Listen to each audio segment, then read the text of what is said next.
નમસ્કાર મિત્રો, ગુજ્જુ હેલ્થ જર્નીમાં આપનું સ્વાગત છે. કલ્પના કરો કે તમે સવારે ઉઠો છો, આલાર્મ વાગે છે, તમારી આંખો તો ખુલી જાય છે, પરંતુ તમારું શરીર પથારીમાંથી ઉઠવાની ના પાડી દે છે. નસોમાં એક અજીબ ભારેપણું, એક અજાણ્યો થાક અને મનમાં એક અજીબ ઉદાસી. કોઈ મહેનત કર્યા વગર, કોઈ ભારે કામ કર્યા વગર જ એવું લાગે છે જાણે તમે માઇલો સુધી પગપાળા મુસાફરી કરી હોય. શું તમારી સાથે પણ આવું જ થાય છે? શું સવારે ઉઠતાની સાથે જ તમને પણ એવું લાગે છે કે શરીરની આખી ઉર્જા કોઈએ રાતોરાત ખેંચી લીધી છે? જો તમારો જવાબ હા હોય તો આજનો આ વિડીયો તમારા માટે જીવન રક્ષક સંદેશ સાબિત થવાનો છે. આજે આપણે જે બીમારી વિશે વાત કરવા જઈ રહ્યા છીએ તેને એક શાંત હત્યારાની જેમ દરેક ઘરમાં પોતાનું સ્થાન બનાવી દીધું છે. જી હા, આપણે વાત કરી રહ્યા છીએ શુગર એટલે કે ડાયાબિટીસની. બાળપણથી જ આપણને એમ કહેવામાં આવે છે કે શુગર માત્ર મીઠાઈ ખાવાથી થાય છે. વધુ ચા પી લીધી, વધુ રસગુલ્લા ખાઈ લીધા કે મીઠી વસ્તુઓ ખાધી તો શુગર થઈ જશે. પરંતુ શું ખરેખર આ જ એક કારણ છે કે પછી અસલી કારણ કંઈક બીજું જ છે જેને આપણે આપણી ભાગદોડ ભરેલી જિંદગીમાં રોજ અવગણી રહ્યા છીએ? આજે ગુજ્જુ હેલ્થ જર્ની પર આપણે એક એવા રહસ્ય પરથી પડદો ઉઠાવવા જઈ રહ્યા છીએ જે તમને હોસ્પિટલની મોંઘી ફાઇલોમાં કે કોઈ સામાન્ય પુસ્તકમાં જોવા નહીં મળે. આજે આપણે જાણીશું કે કેવી રીતે એક સામાન્ય દેખાતું કુદરતી ફળ, જી હા, તમારા રસોડાની ટોપલીમાં રાખેલું એક નાનકડું લીંબુ તમારા શરીરની આખી સિસ્ટમને, તમારા જામી ગયેલા લોહીને અને તમારા થાકેલા લીવરને એક નવું જીવન અને નવી સવાર આપી શકે છે. પરંતુ મારી એક વાત ખૂબ ધ્યાનથી સાંભળી લેજો. આ વિડીયો ઇન્ટરનેટ પર મળતો કોઈ સામાન્ય 2 મિનિટનો ઘરેલું નુસ્ખો નથી. આ વિડીયોનો એક શબ્દ ખૂબ જ ઊંડા સંશોધન અને જીવનની સચ્ચાઈ પર આધારિત છે. તેથી મારી તમને હાથ જોડીને વિનંતી છે કે આ વિડીયોની 1 સેકન્ડ માટે પણ સ્કીપ કરવાની ભૂલ બિલકુલ ન કરતા. જો તમે આજે આને વચ્ચેથી છોડી દીધો તો કદાચ તમે એ ઊંડી સચ્ચાઈથી હંમેશા માટે વંચિત રહી જશો જે કાલે તમારા કે તમારા પરિવારના કોઈ પ્રિય સભ્ય માટે સંજીવની જડીબુટ્ટી બની શકે છે. તો તમારા મોબાઈલને ફૂલ સ્ક્રીન પર કરી દો. દુનિયાના ઘોંઘાટથી થોડીવાર માટે અલગ થઈ જાઓ. એક ઊંડો શ્વાસ લો અને ચાલો આ જીવન બદલી નાખનારી સફર પર ગુજ્જુ હેલ્થ જર્ની સાથે. જીવનનું ખોવાયેલું સંતુલન. મિત્રો, જ્યારે એક માણસ આ ધરતી પર જન્મ લે છે ત્યારે તે પોતાની સાથે કોઈ બીમારી લઈને નથી આવતો. તે પોતાની સાથે પ્રકૃતિનું એક અદ્ભુત સંતુલન લઈને આવે છે. અને તમે એક નાના બાળકને જોયું હશે. તેનું શરીર સારી રીતે જાણે છે કે તેને ક્યારે ઊંઘવું, ક્યારે જાગવું, ક્યારે રડીને પોતાની ભૂખ વિશે જણાવવું અને ક્યારે પેટ ભરાઈ જાય એટલે માતાનું દૂધ પીવાનું છોડી દેવું. તે પૂરી રીતે પ્રકૃતિના નિયમો સાથે જોડાયેલો હોય છે. પરંતુ જેમ જેમ આપણે મોટા થઈએ છીએ, આપણે સમજદાર હોવાનો ડોળ કરીએ છીએ અને પ્રકૃતિના સાચા અવાજને સાંભળવાનું પૂરી રીતે બંધ કરી દઈએ છીએ. આપણે આપણા શરીરની નહીં પરંતુ આપણા મનનો, લોભનો અને આ આધુનિક સમાજની સુખ સુવિધાનો અવાજ સાંભળવા લાગીએ છીએ. આ સુખ સુવિધાઓ ધીરે ધીરે આપણી આદત બની જાય છે અને જ્યારે આદતો પ્રકૃતિના નિયમોની વિરુદ્ધ જવા લાગે છે ત્યારે તે ધીરે ધીરે બીમારીઓનું જોખમી સ્વરૂપ ધારણ કરી લે છે. શુગર કોઈ એવી બીમારી નથી જે રાતોરાત કે અચાનક આકાશમાંથી ટપકી પડી હોય. આ તો તમારા જ શરીર દ્વારા વગાડવામાં આવેલું એક અલાર્મ છે.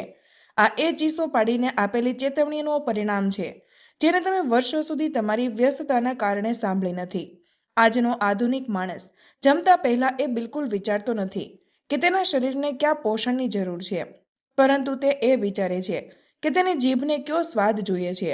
રાત્રે સૂતા પહેલા તે એ નથી વિચારતો કે તેના થાકેલા મગજને શાંતિ જોઈએ છે, પરંતુ તે કલાકો સુધી મોબાઈલની બ્લુ સ્ક્રીનમાં ખોવાયેલો રહે છે.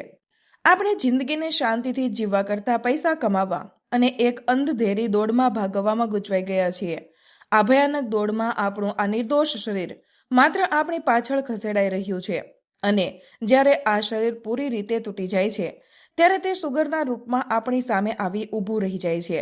સુગરની સાચી વ્યાખ્યા અને દવાનું સત્ય. જ્યારે શરીર અંદરથી હારી જાય છે ત્યારે તેની અંદર કામ કરતા નાના નાના અંગો જવાબ આપી દે છે. ત્યારે શરીર એક જ ભાષા બોલે છે, બીમારી. શુગર ખરેખર તમારા શરીરની એક પોકાર છે જે હાથ જોડીને તમને કહી રહી છે કે બસ હવે નહીં, હવે રોકાઈ જાઓ. પરંતુ આપણે માણસો શું કરીએ છીએ? આપણે આપણા જીવનને રોકાવા કે આપણી ભૂલો સુધારવાના બદલે એક નવી દવાની ગોળી પકડી લઈએ છીએ. હું અહીં કોઈ પણ રીતે દવાઓનો વિરોધ નથી કરી રહી. જ્યારે પરિસ્થિતિ હાથમાંથી નીકળી જાય છે ત્યારે ઇમરજન્સીમાં દવા ખૂબ જ જરૂરી હોય છે. પરંતુ આપણે આજે એ કડવું સત્ય સમજવું જ પડશે કે દવા માત્ર એક ઘોડી જેવી છે. તે ક્યારેય તમારા અસલી પગ બની શકતી નથી. તમારા અસલી પગ, તમારી અસલી તાકાત તો તમારી જીવનશૈલી છે, તમારું રોજબરોજનું લાઈફસ્ટાઈલ છે. શુગરનું સૌથી મોટું કારણ એ મીઠાઈઓ નથી જે તમે લગ્ન પ્રસંગમાં ખાઓ છો. મીઠું તો માત્ર એક નાનું બહાનું છે, એક ટ્રિગર પોઈન્ટ છે. અસલી જડ તો એ ભયંકર અસંતુલન છે જે આપણે આપણા ભીતર અને વિચારોમાં પેદા કરી દીધું છે. મોડી રાત સુધી વગર કારણે જાગતા રહેવું, સાચી ભૂખ વગર માત્ર ઘડિયાળનો સમય જોઈને જમી લેવું, મનમાં આવતીકાલની નોકરી કે વેપારનો ડર લઈને સૂવું અને સવારે ઉઠતાની સાથે જ એ જ જૂના થાક સાથે ફરી કામ પર દોડવું. જ્યારે આ જોખમી ચક્ર મહિનાઓ અને વર્ષો સુધી સતત ચાલતું રહે છે, ત્યારે શરીરની અંદરની આખી મશીનરી ખોરવાઈ જાય છે. ત્યારે તમારું પેનક્રિયા, સ્વાદપિંડ જે ઇન્સ્યુલિન બનાવવાની ફેક્ટરી છે, તે કામ કરતાં કરતાં થાકી જાય છે. તમારું લીવર જે શરીરનો સૌથી મોટો સફાઈ કર્મચારી છે, તે સુસ્ત અને ભારે થઈ જાય છે. અને તમારું લોહી, જેને પહાડોમાંથી નીકળતી નિર્મળ નદીની જેમ ઝડપથી વહેવું જોઈતું હતું, તે ઘટ્ટ, ભારે અને કાદવ જેવું સુસ્ત થવા લાગે છે. અને આ જ ભારેપણું અને અડચણનું બીજું નામ છે સુગરનું વધવું. પ્રકૃતિની એક અનોખી ભેટ, લીંબુનો જાદુ. આવી મુશ્કેલ અને નિરાશાજનક સ્થિતિમાં આપણી માતા સમાન પ્રકૃતિએ આપણને એકલા નથી છોડ્યા. તેણે આપણને કેટલાક એવા નાના અને ખૂબ જ સાધારણ સહારો આપ્યા છે જે કોઈ ચમત્કાર કે જાદુથી ઓછા નથી. આ માટે તમારે કોઈ મોટી મેડિકલ સાયન્સની ચોપડી વાંચવાની જરૂર નથી. પ્રકૃતિના સૌથી અસરકારક ઉકેલો ખૂબ જ સાધારણ હોય છે અને હંમેશા આપણી આસપાસ જ હોય છે. તે જ ચમત્કારી વસ્તુઓથી એક ખાસ વસ્તુ છે લીંબુ. લીંબુ કદમાં ખૂબ નાનું છે, બજારમાં સસ્તું મળે છે, દરેક રસોડામાં હોય છે અને કદાચ આ જ કારણે આપણે માણસો તેની અસલી તાકાતને ખૂબ હળવાશથી લઈએ છીએ.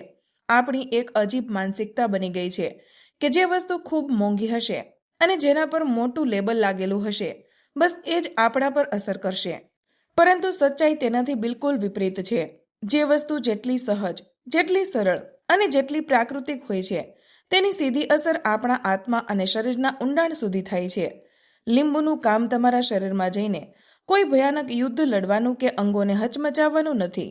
તેનું કામ તો બસ તમારા શરીરને તેની ભૂલાઈ ગયેલી તાકાત યાદ અપાવવાનું છે.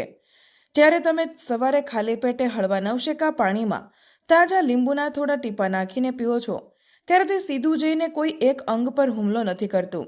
તે એક ખૂબ જ સમજદાર અને અનુભવી માર્ગદર્શનની જેમ તમારી આખી સિસ્ટમ સાથે વાતચીત કરવાનું શરૂ કરી દે છે. શરીરની અંદર લીંબુનો સંવાદ. આ લીંબુ પાણી સૌથી પહેલા તમારા પેટ પાસે જાય છે.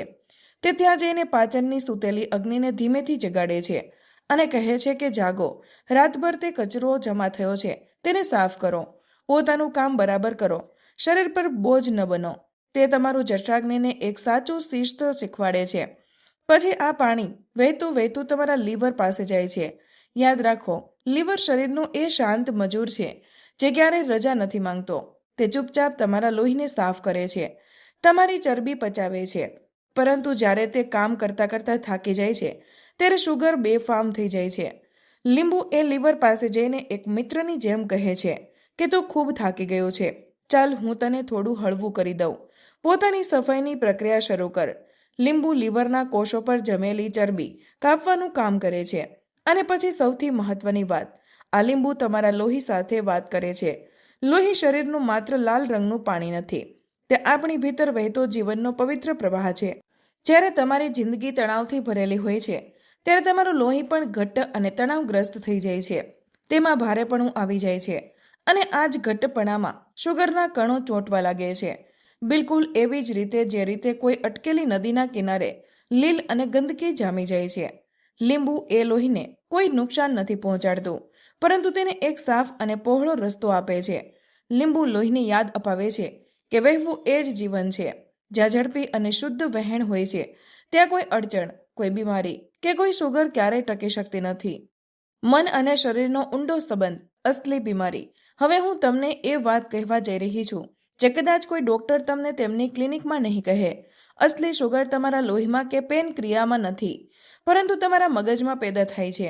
જી હા, તમે બિલકુલ સાચું સાંભળ્યું. તમારો ડર, ભવિષ્યની ચિંતા, કાલે શું થશે તેની ગભરામણ, બાળકોની ચિંતા, EMI, ભરવાનો તણાવ, આ બધી એ નકારાત્મક ભાવનાઓ છે જે શુગરની બીમારીનો અસલી ખોરાક છે. જ્યારે તમારું મન દરેક સમયે તણાવમાં હોય છે ત્યારે શરીર ક્યારેય આરામની અવસ્થામાં જઈ શકતું નથી. તમારા મગજને લાગે છે કે તમારા પર કોઈ સિંહે હુમલો કર્યો છે અને તે તમારો જીવ બચાવવા માટે સતત કોર્ટિસોલ નામનો સ્ટ્રેસ હોર્મોન છોડ્યા કરે છે. આ હોર્મોન તમારા ઇન્સ્યુલિનને કામ કરતા પૂરી રીતે રોકી દે છે. તમે ભલે દુનિયાનું સૌથી શ્રેષ્ઠ અને મોંઘું જમવાનું જમો, તમે ભલે રોજે સવારે ઉઠીને ડોલ ભરીને લીંબુ પાણી પીઓ, પરંતુ જો તમારું મન અંદરથી ડરેલું છે, બેચેન છે, તો તમારી શુગર ક્યારેય કંટ્રોલમાં નહીં આવે. લીંબુ તમારા શરીરને એક શ્રેષ્ઠ ભૌતિક સહારો આપી શકે છે. તે તમારી સિસ્ટમને આલ્કલાઇન એટલે કે ક્ષારીય બનાવે છે, જે બીમારીઓને વધતા અટકાવે છે. પરંતુ પોતાના મનને શાંત કરવું, પોતાના ડર સામે લડવું, આ તમારી પોતાની વ્યક્તિગત સાધના છે. ધ્યાન, ઊંડા શ્વાસ લેવા, પ્રાર્થના કરવી અને સૌથી જરૂરી વર્તમાન પળમાં ખુશ રહેવું, આ કોઈ પણ એલોપેથિક દવા કરતાં 1000 ગણું વધારે શક્તિશાળી છે. જ્યારે તમે સવારે શાંત મનથી તમારું લીંબુ પાણી પીવો છો ત્યારે એ ખટાશને અનુભવો. એ ખાટા સ્વાદ અચાનક તમારા ભટકતા મગજને રોકીને વર્તમાન પળમાં ખેંચી લાવે છે. તે તમને સજાગ કરે છે. સાચી રીત, પાણીનું સન્માન અને સાવચેતીઓ. ઘણા લોકો અવારનવાર ફરિયાદ કરતા જોવા મળે છે કે ભાઈ, અમે તો 1 મહિના સુધી લીંબુ પાણી પીધું, છતાં અમારી શુગરનો રિપોર્ટ એવો ને એવો જ છે. અમને તો કોઈ ફાયદો ન મળ્યો. આ વાતનો જવાબ ખૂબ સીધો અને સ્પષ્ટ છે. તમે માત્ર તમારા ગ્લાસનું પાણી બદલ્યું છે, તમારી જિંદગી જીવવાની રીત નહીં. લીંબુ પાણી તમારો સહાયક ચોક્કસ છે, પરંતુ આ શરીર રૂપી રથના અસલી માલિક તો તમે પોતે જ છો. જો તમે રાત્રે 1 વાગ્યા સુધી સોશિયલ મીડિયા પર આંખો ટેકવીને બેઠા છો, જો તમે દિવસ દરમિયાન 10-10 કપ મીઠી ચા પી રહ્યા છો અને પછી સવારે ઉઠીને લીંબુ પાણી પીને કોઈ મોટા ચમત્કારની આશા રાખી રહ્યા છો, તો તે બિચારું લીંબુ પણ તમારા શરીરની અંદર જઈને હારી જશે. પ્રકૃતિ હંમેશા તેમનો સાથ આપે છે જે પોતે પોતાની મદદ કરે છે. તે આળસનો બોજ ક્યારેય નથી ઉપાડતી. આ પીવાની સાચી રીત સમજવી ખૂબ જરૂરી છે. સવારે જ્યારે તમે ઉઠો ત્યારે સૌથી પહેલા તમારા શરીરને અનુભવો. એકદમ પથારીમાંથી કૂદો નહીં. રસોડામાં જાઓ, 1 ગ્લાસ નવશેકું પાણી લો. પાણી એટલું ગરમ હોય જેટલું માતાનો સ્પર્શ હોય છે. ખૂબ જ ગરમ નહીં. તેમાં તાજા લીંબુના થોડા ટીપા નીચોવો. હવે 1 ગ્લાસ લઈને કોઈ શાંત જગ્યાએ બેસી જાઓ. ઊભા રહીને કે ચાલતા ચાલતા પાણી પીવું શરીરને વધુ ભ્રમિત કરે છે. પાણીને ઘૂંટડે ઘૂંટડે પીવો, જાણે તમે કોઈ ખૂબ કિંમતી અમૃત પી રહ્યા હોય. પાણીનું સન્માન કરો. શરીરને અનુભવ કરાવો કે આ પાણી તમારા દરેક કોષોની તરસ छिपाવવા જઈ રહ્યું છે. પરંતુ એક ખૂબ મોટી સાવચેતી જે તમારે હંમેશા યાદ રાખવાની છે. મનુષ્યનો લોભ બહુ ખરાબ હોય છે. કેટલાક લોકો વિચારે છે કે જો અડધું લીંબુ મને ફાયદો કરી રહ્યું છે તો કેમ ના હું એક સાથે 3-4 લીંબુ નીચોવીને પી જાઉં, જેથી શુગર આજે સાંજ સુધીમાં જ જડમૂળથી ખતમ થઈ જાય. આ બહુ મોટી ભૂલ છે. પ્રકૃતિ ક્યારેય જીદ કરવાનું નથી શીખવતી અને તે ઉતાવળને પણ પસંદ નથી કરતી. વધુ માત્રામાં લીંબુ પીવાથી તમારા પેટમાં એસિડિટી વધી શકે છે, છાતીમાં બળતરા થઈ શકે છે અને તમારા દાંતનું પડ ખરાબ થઈ શકે છે. હંમેશા માત્રા ઓછી રાખો, પરંતુ તેને રોજ ચૂક્યા વગર લો. સંયમ અને નિયમિતતા જ આ જાદુની અસલી ચાવી છે. માહિતી તમારા દિલને સ્પર્શી હોય તો આ વિડીયોને 1 લાઈક જરૂર કરજો, કારણ કે તમારી 1 લાઈક અમને વધુ મહેનત કરવાની પ્રેરણા આપે છે. આ માહિતીને તમારા સુધી સીમિત ન રાખતા અત્યારે જ તમારા મિત્રો અને પરિવાર સાથે શેર કરો. તમારો એક શેર કોઈ માણસને મુસીબતથી બચાવી શકે છે અને તેમના આશીર્વાદ તમને મળશે. આવા જ બીજા સ્વાસ્થ્યપ્રદ અને અસલી નુસ્ખા મેળવવા માટે અમારી ચેનલને હમણાં જ સબસ્ક્રાઇબ કરો અને બેલ આઇકન દબાવવાનું ભૂલશો નહીં, જેથી કોઈ પણ મહત્વની જાણકારી મિસ ન થાય. તમે કયા શહેરથી આ વિડીયો જોઈ રહ્યા છો તે નીચે કમેન્ટમાં જરૂર જણાવજો. મળીએ એક નવા વિડીયોમાં. ત્યાં સુધી બધા સ્વસ્થ રહો, મસ્ત રહો, સુરક્ષિત રહો. ધન્યવાદ.